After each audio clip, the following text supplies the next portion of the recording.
Hello students, welcome you all in today's class. I am your biology teacher Amita. Students, आज हम बहुत ही important chapter करने जा रहे हैं, that is human health and disease. ये चैप्टर इम्पॉर्टेंट इसलिए है स्टूडेंट्स क्योंकि इस चैप्टर के बाद आपको इतनी नॉलेज हो जाएगी कि how can we keep our cells healthy, हम अपने आप को हेल्दी कैसे रख सकते हैं, हम अपने आप को रोगों से मुक्त कैसे रख सकते हैं, और हमें पता होगा कि हमें क्या करना है अपने आप को हेल्दी रखने के लिए, तो हम अपनी सोसाइटी को, अपने आसपास भी सबको समझा सकते हैं कि उन्हें भी हेल्दी कैसे रहना है, उन्हें भी कैसे डिजीज को प्रिवेंट करना है। सो स्टूडेंट्स, इससे पहले कि मैं चैप्टर स्टार्ट करूं, मैं आपको एक बहुत पुरानी स्टोरी थोड़ी सी बताती हूँ। पुराने ज़माने में क्या होता था, लोगों को नहीं पता होता था कि कौन हेल्दी है, कौन मतलब कैटेगरी नहीं उनको पता थी, किसको हेल्दी कैटेगरी में रखें, किसको डिजीज्ड कैटेगरी में रखें, क्योंकि हेल्थ एंड डिजीज़ की कोई क्लियर कट डेफिनेशन नहीं थी। तो उस टाइम पे एक ग्रीक साइंटिस्ट थे, Hippocrates. He was the father of medicine, उसको फादर ऑफ मेडिसिन की उपाधि से भी सम्मानित किया गया। तो उन्होंने बोला कि health is a state of body and mind where there was a balance of humours. Body की physical state, physical condition and mind दोनों का बैलेंस है हेल्थ, बट इसके साथ साथ बॉडी के कुछ ह्यूमर्स हैं, उनका बैलेंस होना भी जरूरी है। अब आप कहोगे कि ह्यूमर्स क्या है? बेटे, according to Hippocrates, humours were the body fluids. जैसे ब्लड है, ठीक है, हमारी बॉडी में ब्लड है, सेरेब्रोस्पाइनल फ्लूइड की बात करें, लिम्फ की बात करें, बाइल जूस है, गैस्ट्रिक जूसेस हैं, all these our body fluids. तो अकॉर्डिंग टू हिप्पोक्रेट कि अगर ये फ्लूइड्स बैलेंस्ड हैं तो वो व्यक्ति हेल्दी है। गुड ह्यूमर, ह्यूमर बैलेंस है, ठीक है, और अगर वो बैलेंस नहीं है तो बैड ह्यूमर्स में कन्वर्ट हो सकते हैं। अब आप एग्जाम्पल ले सकते हो, ब्लड है, हमारे में ब्लड की अगर कमी हो जाए तो हमें क्या हो जाता है, एनीमिया हो जाता है। तो इस पॉइंट ऑफ व्यू से तो हिप्पोक्रेट सही कह रहे थे, और इसीलिए इंडियन आयुर्वेदा ने भी हिप्पोक्रेट की इस थ्योरी को, good humour bad humour theory को सपोर्ट किया। अब ह्यूमर कौन कौन से बताए थे उन्होंने? ब्लड है, रेड ह्यूमर है, येलो ह्यूमर है, ब्लैक बाइल है एंड फ्लैगम है। These are the 4 types of humours that was categorised by Hippocrates. तो उन्होंने बोला कि अगर ब्लैक ह्यूमर ज्यादा हो जाता है किसी में तो उस व्यक्ति को फीवर हो जाता है, और black humour it was secreted by kidney and spleen. इसका अगर इम्बैलेंस हो जाए तो व्यक्ति को बुखार हो जाता है, तो वो डिजीज्ड है। जिसमें ब्लैक ह्यूमर की क्वांटिटी बैलेंस्ड है वो हेल्दी है। This theory was given by Hippocrates. Okay, now उसके बाद क्या हुआ, एक साइंटिस्ट थे विलियम हार्वे। उन्होंने ब्लड सर्कुलेशन डिस्कवर की थी कि हार्ट से ब्लड कैसे पंप आउट होता है, वेन्स एंड आर्टरीज में ब्लड फ्लो करता है। तो उनको फादर ऑफ ह्यूमन फिजियोलॉजी का भी, मॉडर्न ह्यूमन फिजियोलॉजी का जो है वो भी प्राइज दिया गया, उनको सम्मानित किया गया। तो उन्होंने क्या किया, उन्होंने बोला कि हिप्पोक्रेट की जो गुड ह्यूमर थ्योरी है ये मैं डिसअप्रूव करता हूँ। क्यों? क्योंकि उन्होंने काफ़ी सारे लोगों का बॉडी टेम्परेचर में जो है मेजर किया with the help of thermometer. तो सबका बॉडी टेम्परेचर की जो रेंज थी वो 36.5 टू 37 डिग्री सेंटीग्रेड आ रही थी। आज हमें पता है कि human body temperature is 37 degree centigrade, लेकिन बेटे इसकी रेंज हम कह सकते हैं 36 भी हो सकता है, 36.1 2 3 4 5 भी हो सकता है। कई लोगों के हाथ पैर ठंडे रखते हैं तो उनका थोड़ा टेम्परेचर डाउन रहता है, 36.5 भी हो सकता है। तो अगर हम फॉरेनहाइट में देखें तो 97.7 टू 98.6 फॉरेनहाइट तक नॉर्मल बॉडी टेम्परेचर है। ये उन्होंने मेजर किया अराउंड 150 पीपल। तो उन्होंने बोला कि ब्लैक बाइल चाहे ज़्यादा है चाहे कम है, बॉडी टेम्परेचर तो इतना ही रहता है। तो हिप्पोक्रेट की थ्योरी है जो डिसअप्रूव हो गई। क्लियर? सो इस तरह से हेल्दी एंड डिजीज पर्सन का जो थोड़ा सा जो फंडामेंटल्स थे वो क्लियर होने लगे। तो उसके बाद WHO ने एक क्लियर कट डेफिनेशन दे दी हेल्थ की, वर्ल्ड हेल्थ ऑर्गेनाइजेशन। उन्होंने बोला कि health can be defined as a complete physical, mental and social well being of a person. अब इसका क्या मतलब है बेटे? कि फिजिकली भी फिट होना चाहिए पर्सन, एनर्जेटिक होना चाहिए, और मेंटली भी शार्प होना चाहिए, उसका ब्रेन शार्प होना चाहिए, हर एक चीज़ को वो क्विकली जो है ऑब्जर्व करे, उसको ग्रैस्प करे, ठीक है, इंटरप्रेट करे। तो ब्रेन भी उसका मेंटली भी वो क्या होना चाहिए, बैलेंस्ड होना चाहिए, और सोशली भी वो फिट होना चाहिए। अब सोशली का मतलब क्या बेटे, कि अगर कोई पर्सन हेल्दी है, ब्रेन भी उसका एक्टिव है, सोसाइटी में निकलता है, तो वो कैसे बिहेव करता है, कि अच्छे मैनर्स शो करता है, सबसे मिलजुल के रहता है, तो हम कहेंगे सोशली फिट ऑर्गेनिज्म है। सो ये तीनों चीज़ों का बैलेंस है अगर किसी में, तो हम कह सकते हैं that person is a healthy person. Clear. अब हेल्थ की डेफिनेशन तो हमारी क्लियर हो गई, WHO ने क्लियर कर दी। अब हम देखते हैं व्हाट इज ए डिजीज। तो फिर डिजीज क्या है बेटे? आपने, you might have heard from your grand parents और फ्रॉम योर आंट मदर कि कंप्लेनिंग अबाउट बैक एक, कंप्लेनिंग अबाउट जॉइंट पेन, ठीक है। Your younger brother sister might sometimes they felt vomiting हो रही है उनको, ठीक है, या एनीमिया है, ब्लड की कमी है। So what are all these are the symptoms. ये सिम्टम्स शो हो रहे हैं, किस चीज के शो हो रहे हैं? किसी ना किसी डिजीज के शो हो रहे हैं। डिजीज मीन्स डिस्टर्ब्ड ईज, कि उनकी जो ईज है, बॉडी का जो कंफर्ट है, वो डिस्टर्ब हो गया, ठीक है। So disease can be defined as any physical change from the normal body state. Normally तो बंदा एनर्जेटिक है, हेल्दी है, लेकिन अगर वो लो फील कर रहा है, उसको चलने फिरने में प्रॉब्लम आ रही है, डिस्कम्फर्ट हो रहा है, तो दैट मीन्स बॉडी का जो हेल्थ सिस्टम है, ठीक है, वो इम्पेयर हो रहा है, वो थोड़ा सा गड़बड़ हो रहा है। So that is a disease. Any physical change from the normal body state, physical भी हो सकती है, इंटरनल चेंज भी हो सकती है, ठीक है। अगर कोई इंटरनल प्रॉब्लम भी है, वो भी हमें फिजिकली जो है हमारे एक्सप्रेशंस में आएगी। सो this is disease. Now I am sure कि आपको हेल्थ एंड डिजीज का कंसेप्ट है जो क्लियर हो गया होगा। Now we can divide the disease, we can classify the disease on the basis of presence. अब प्रेजेंस का मतलब कि क्या वो बर्थ के टाइम थे, जब बेबी पैदा हुआ था तभी उसमें था वो डिजीज, तो अब उनको बोलेंगे कॉन्जेनिटल डिजीज। या आफ्टर बर्थ, अक्वायर्ड हुए, आफ्टर बर्थ कोई ना कोई डिजीज लग रहा है, दैट आर अक्वायर्ड डिजीज। अब कॉन्जेनिटल डिजीज है बेटे, हमने प्रीवियस लेक्चर्स में जेनेटिक डिसऑर्डर्स पढ़े हैं कि जीन्स में ही कोई जो है प्रॉब्लम हो रही है, जीन्स में म्यूटेशन हो रही है, क्रोमोसोम्स में म्यूटेशन हो रही है at the time of zygote formation, तब वो जेनेटिक डिसऑर्डर होंगे, वो बाय बर्थ ही होंगे। लेकिन जो अक्वायर्ड आफ्टर बर्थ हैं, उनको भी हम दो कैटेगरीज में डिवाइड कर सकते हैं, एक तो communicable and non communicable. Communicable को हम इन्फेक्शियस भी कहते हैं, नॉन कम्युनिकेबल को हम नॉन इन्फेक्शियस कहते हैं। चलो हम पहले कम्युनिकेबल डिजीज देखते हैं। कम्युनिकेबल मीन्स कम्युनिकेट कर सकते हैं, from one person to, they can spread from one person to another person. कैसे स्प्रेड हो सकते हैं? या तो कंटेजियस हो सकते हैं, मीन्स कॉन्टैक्ट से हो गए। कॉन्टैक्ट से कैसे? सपोज किसी को स्किन की प्रॉब्लम है, उसकी स्किन के साथ हमारा हाथ टच कर गया तो हमें भी वो प्रॉब्लम हो गई, दैट मीन्स इन्फेक्शियस डिजीज है, ठीक है। या किसी ने स्नीजिंग की, उसकी स्नीजिंग से कोल्ड था, वो एयर ड्रॉपलेट हमने इनहेल कर लिए, हमें भी हो गई cold. So these are infectious disease, ठीक है। नॉन कॉन्टेजियस, अब हम इस पे आते हैं। नॉन मीन्स कॉन्टैक्ट से तो होते नहीं है वो, ठीक है, डायरेक्ट कॉन्टैक्ट से नहीं होंगे वो इनडायरेक्ट कॉन्टैक्ट से होंगे। इनडायरेक्ट कॉन्टैक्ट मीन्स वेक्टर चाहिए उनको स्प्रेड करने के लिए। अब वेक्टर मैंने आपको लास्ट लेक्चर में भी बताया था, वेक्टर क्या होते हैं? जो किसी भी चीज को कैरी करते हैं from one person to another. अब जैसे मैंने आपको बताया, आपने डोमिनो से पिज़्ज़ा ऑर्डर किया, तो पिज़्ज़ा जो डिलीवरी बॉय था वो शॉप से आपके घर तक पिज़्ज़ा लेके आया, तो वो डिलीवरी बॉय क्या हो गया? वेक्टर हो गया। सो कुछ डिजीज ऐसे होते हैं जो through vectors from one person to another जो है कम्युनिकेट हो सकते हैं, उनको हम कहते हैं नॉन कंटेजियस डिजीजेस।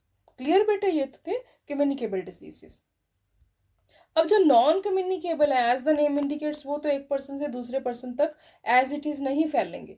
जैसे हार्ट अटैक है, कि बीपी की प्रॉब्लम है, किसी को शुगर की प्रॉब्लम है, तो आप किसी शुगर वाले पेशेंट के पास में बैठे हो तो क्या आपको प्रॉब्लम हो जाएगी?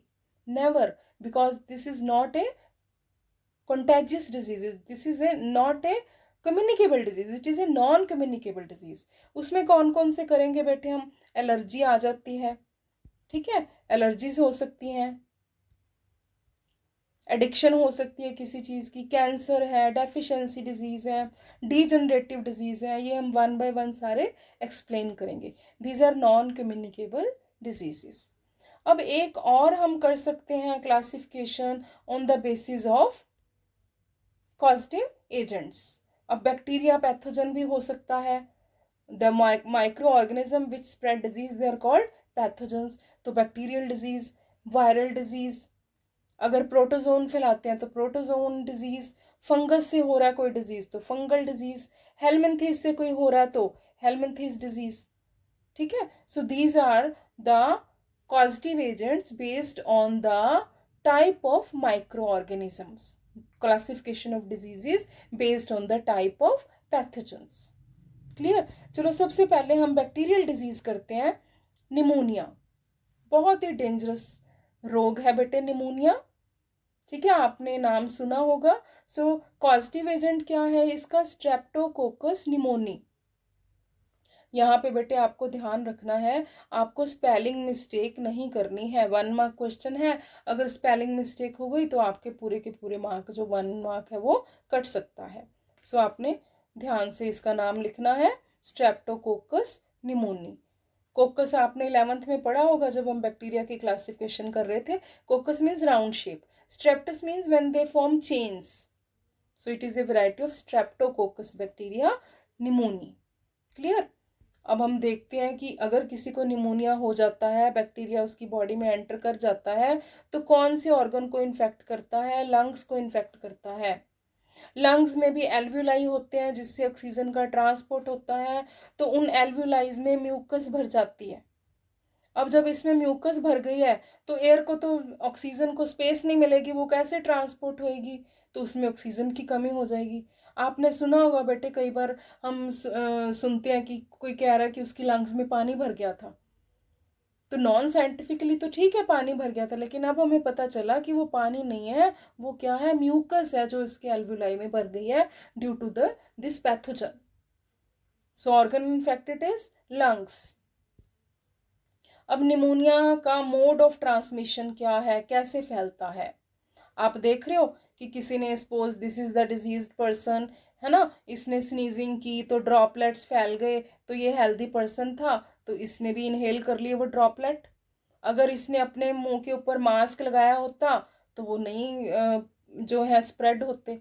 सो मोड ऑफ ट्रांसमिशन क्या है? क्लोज कॉन्टैक्ट भी हो सकता है, ठीक है, स्नीजिंग से हो सकता है, ड्रॉपलेट इन्फेक्शन इसको कहते हैं। तो इसीलिए कहते हैं जब भी आपको स्नीजिंग कर रहे हो आप या कफिंग कर रहे हो, always cover your nose and mouth with hanky.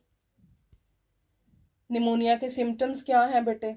देखो, स्नीजिंग तो होगी, कोल्ड होगा, फीवर होगा, ठीक है, चेस्ट पेन हो सकती है, वॉमिटिंग हो सकती है, बॉडी पेन हो सकती है, कफ हो सकती है, all these are the symptoms of pneumonia. लेकिन इसका एक पर्टिकुलर सिम्टम होता है कि जो नेल्स एंड फिंगर टिप्स हैं वो ब्लूइश कलर के हो जाते हैं due to the shortage of oxygen. अब हमें अपने आप को इससे बचाना कैसे है, क्या हमें प्रिकॉशंस लेनी चाहिए? सबसे बेस्ट प्रिकॉशन तो बेटे always cover your mouth and nose with hanky, hand wash करो, ठीक है, अपना इम्यून सिस्टम स्ट्रांग करो, that is the need of today. Immune system, हमारी बॉडी की जो एक रोगों से लड़ने की क्षमता है उसको हमने स्ट्रांग करना है। वो कैसे स्ट्रांग होगी? हेल्दी डाइट से होगी, एक्सरसाइज से होगी। This is the best way to prevent any disease, ठीक है। स्मोकिंग नहीं करनी चाहिए क्योंकि लंग्स को इफेक्ट करती है। और फिर इसकी वैक्सीन भी अवेलेबल है आजकल, निमोकोकल वैक्सीन है। जो छोटे बच्चे होते हैं 5 साल से या फिर बड़े आफ्टर 65 ईयर एज, तब ये प्रॉब्लम निमोनिया की ज़्यादा हो सकती है।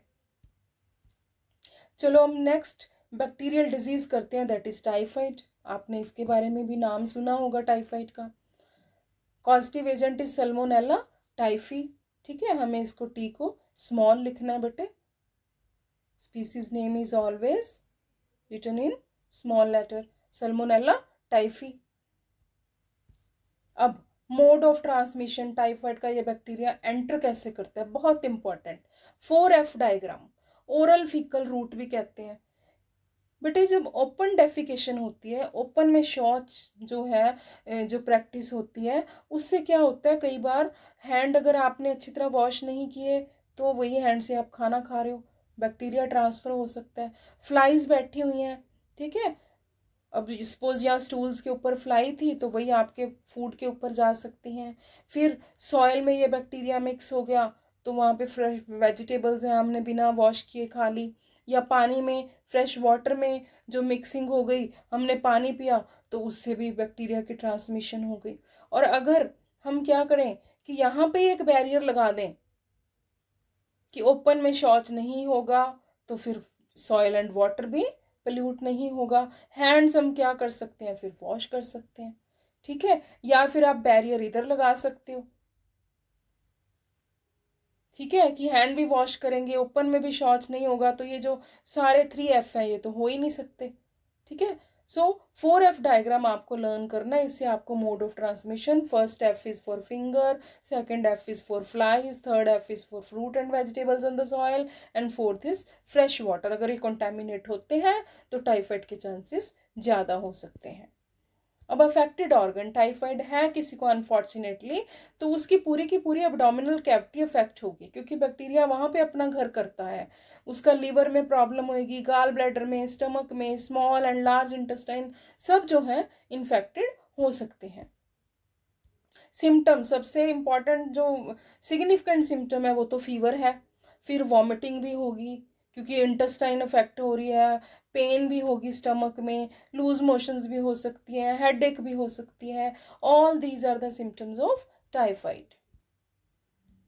प्रिकॉशंस, टाइफाइड की प्रिकॉशंस क्या लें, ट्रीटमेंट क्या लें। Best precaution is to keep hygiene, hand wash करो, वेजिटेबल्स एंड फ्रूट वॉश करके खाओ, and no open defecation, open में कभी भी शौच की प्रैक्टिस नहीं होनी चाहिए, ठीक है। और विडाल टेस्ट होता है इसका, जो टेस्ट करवाते हैं, अगर पॉजिटिव आता है तो मतलब आपको टाइफाइड है, then immediately consult the doctors. Doctors आपको मेडिसिन देगा, एंटीबायोटिक्स देगा, वैक्सीन भी हैं। This is a prophylaxis of typhoid. Clear बेटा? चलो नेक्स्ट आते हैं हम वायरल डिजीज पे, दैट इज कॉमन कोल्ड, सर्दी जुकाम आम जो सीजन चेंज पे हमें होती है, तो that is a viral disease. Causative agent is rhino virus, viruses which contain जो है RNA जेनेटिक मटेरियल हो सकता है इनका, ठीक है। अब कॉमन कोल्ड में क्या होता है कि अपर रेस्पिरेटरी ट्रैक्ट इन्फेक्ट होता है। निमोनिया में हमने देखा था लोअर रेस्पिरेटरी ट्रैक्ट था, इन्फेक्शन लंग्स तक गई थी, लेकिन कॉमन कोल्ड में इन्फेक्शन सिर्फ गले तक रहेगी। आपकी नेजल कैविटी में इन्फेक्शन हो सकती है, थ्रोट में खराश हो सकती है, ठीक है, खांसी हो सकती है, जुकाम हो सकता है, लेकिन लंग्स तक जो है नहीं जाती है ये इन्फेक्शन, अनलेस की कोई सीवियर जो केसेस ना हो तो। सिम्टम्स, स्नीजिंग होगी, हेड एक होगी, टायर्डनेस होगी, थकावट होगी, बॉडी एक होगी, सोर थ्रोट, गला पक जाएगा, रनी नोज, ठीक है, फीवर भी हो सकता है। All these are the symptoms of common cold. अब मोड ऑफ ट्रांसमिशन, कोल्ड का एक हेल्दी पर्सन को कैसे from the disease person transmission हो जाता है। बेटे ड्रॉपलेट इन्फेक्शन हमने की थी, किसी ने स्नीजिंग की, हैंकी नहीं रखा हुआ था तो वो ड्रॉपलेट थे जो उसमें तो वायरस भी था, तो वो हमारे नोज में एंटर कर सकता है। कंटेमिनेटेड ऑब्जेक्ट हमने किसी का हैंकी यूज़ कर लिया तो हमें इन्फेक्शन हो सकती है। नेजल सेक्रीशन ओपन में छोड़ दी है तो उससे भी इन्फेक्शन हो सकती है। शेयरिंग कंटेमिनेटेड फूड में भी उससे भी इन्फेक्शन हो सकती है, viral infection. So this is the mode of transmission of common cold. अब prevention, prevention is always better than cure. Medicine लेने की बजाय अपने आप को प्रिवेंशन करो, प्रिकॉशंस लो कि हमें कोई डिजीज हो ही ना। अब कॉमन कोल्ड में क्या है, वैक्सीन तो है नहीं है बेटे इसकी, वायरल डिजीज की वैक्सीन जब बहुत कम होती हैं, तो फिर क्या करना पड़ेगा, हमें गुड हाइजीन रखनी पड़ेगी, हैंड वॉश करने पड़ेंगे, हैंकी का यूज करना पड़ेगा, ठीक है। जो सिक पर्सन है उससे थोड़ा डिस्टेंस मेंटेन करके रखना पड़ेगा हमें, ठीक है। और हमें अगर है कोल्ड है तो best medicine is to take rest, ठीक है। आपको 2-3 घंटे के लिए सोना चाहिए ताकि आपकी बॉडी को रेस्ट मिल सके। स्मोकिंग है वो जो बड़ों को नहीं करनी चाहिए। बी हेल्दी फूड्स, ये तो मैंने आपको बोला ही, आप जितना हेल्दी फूड लोगे, जितनी एक्सरसाइज करोगे, बॉडी की इम्यूनिटी बढ़ेगी। कॉमन कोल्ड ही नहीं, और भी जितने भी बैक्टीरियल वायरल डिजीज है वो आपकी बॉडी को अटैक नहीं कर पाएंगे। ह्यूमिडिफायर्स भी बेटे होते हैं, ये जैसे हम वो ऑल आउट लगाते हैं रूम में, ऐसे ह्यूमिडिफायर्स एक छोटी सी बॉटल होती है, वो जो आपके रूम की एयर है उसकी ह्यूमिडिटी को कंट्रोल करती है। कई बार कुछ लोगों को इसकी ज़रूरत पड़ती है, लेकिन अगर डॉक्टर रिकमेंड करे तो। Clear? So all these are the preventive measures against common cold. Okay. Now next disease is fungal disease, जो फंगस से होता है। It is ringworm. वर्म है लेकिन वर्म से आपको कंफ्यूज नहीं होना, it is the common name of A fungus.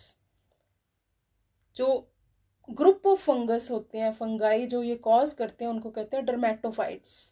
Dermatophytes, ठीक है। अब इनकी कौन कौन सी कैटेगरीज होती हैं? ट्राइकोफाइटॉन है जो स्किन, हेयर और नेल्स में इन्फेक्शन करेगा। माइक्रोस्पोरम है वो स्किन एंड हेयर्स पे इन्फेक्शन कर सकती है। एपिडर्मोफाइटॉन स्किन एंड नेल्स पे इन्फेक्शन हो सकती है। These are the groups of fungi which can infect. Ringworm के सिम्टम्स क्या हैं बेटे? स्किन पे रैशेज हो जाएंगे, रेड रेड, स्किन पे खारिश होएगी, इच्ची स्किन, ठीक है। ब्लस्टर जैसे फफोले हो जाते हैं वो हो सकते हैं। रिंग शेप पैचेस पड़ जाएं तो क्लियर इंडिकेशन है रिंग वॉर्म की, इसी से नाम पड़ा है इसका। अगर हेयर्स पे हो सकती है तो हेयर्स गिर वहाँ पे बाल्ड पैचेस हो सकते हैं, हेयर जो हैं गिरने शुरू हो जाते हैं, ठीक है। हेयर लॉस हो सकता है। नेल्स पे भी फंगल इन्फेक्शन हो सकती है, ठीक है। नेल्स टूटने लग जाएंगे। All these are the symptoms of fungal infection. अब प्रिवेंट कैसे करें फंगल इन्फेक्शन को? अगेन कीप हाइजीन, टॉवल किसी का यूज मत करो, ठीक है। ब्रश अपना यूज करो, hair brush, toothbrush, napkins use करो, ठीक है। हैंड सैनिटाइजर से हैंड वॉश करो। और अगर ज़्यादा ही सीवियर इन्फेक्शन है तो with the recommendation of doctors जो एंटी फंगल क्रीम्स आती हैं उनका यूज़ करो। So all these are the preventive measures against ringworm. So this is all about today's lecture. बाकी की जो हमारे डिजीज हैं बेटे हम नेक्स्ट लेक्चर में करेंगे। Thank you.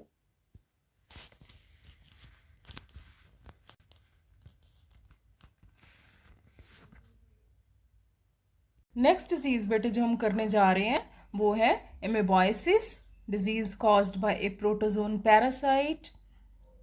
Name is entamoeba histolytica. Name of the parasite is ant amoeba histolytica, which is a protozoan. It is a parasite in the human gastrointestinal tract, commonly called, name of the disease is amoebic dysentery also.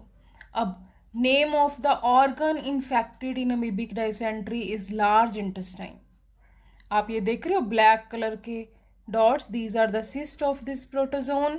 ये इतने ज़्यादा बन जाते हैं, कई बार क्या होता है कि डीप इन द स्किन ये इम्बेड हो जाते हैं एंड कॉज सीवियर पेन। और जब स्टूल पास करेगा इन्फेक्टेड पर्सन तो ये सिस्ट उसके स्टूल्स के थ्रू बाहर आ जाएंगे, ठीक है। And mode of transmission in amoebiasis is, आप देख रहे हो ओपन में डेफिकेशन हो रही है और ये इन्फेक्टेड पर्सन है, इसके स्टूल्स में क्या हो सकते हैं? सिस्ट हो सकते हैं इस पैरासाइट के।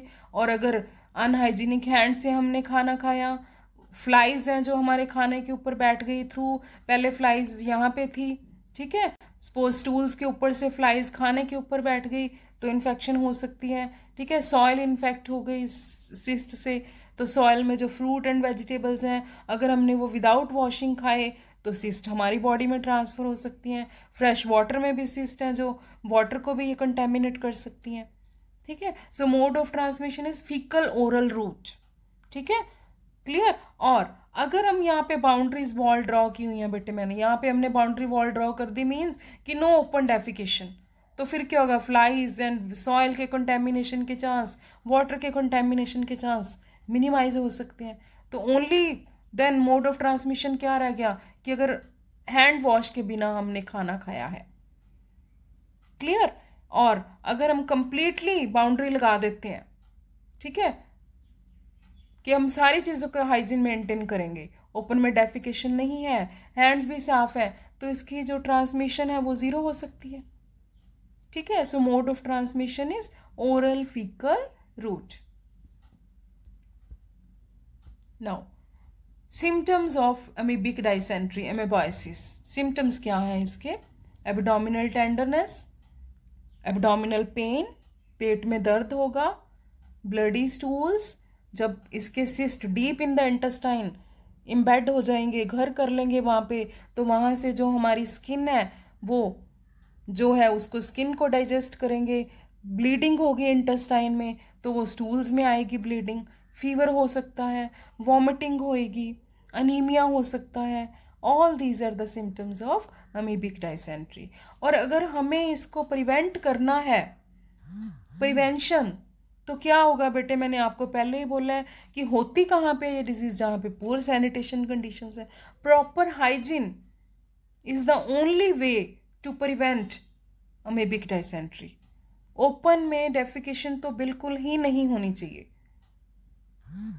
तो ये डिजीज़ जो है वो कंट्रोल में हो सकता है। So all these are the symptoms and prevention of amoebiasis. Next lecture में बेटे हम हेलमिंथेसिस डिजीज़ करेंगे। Till then bye.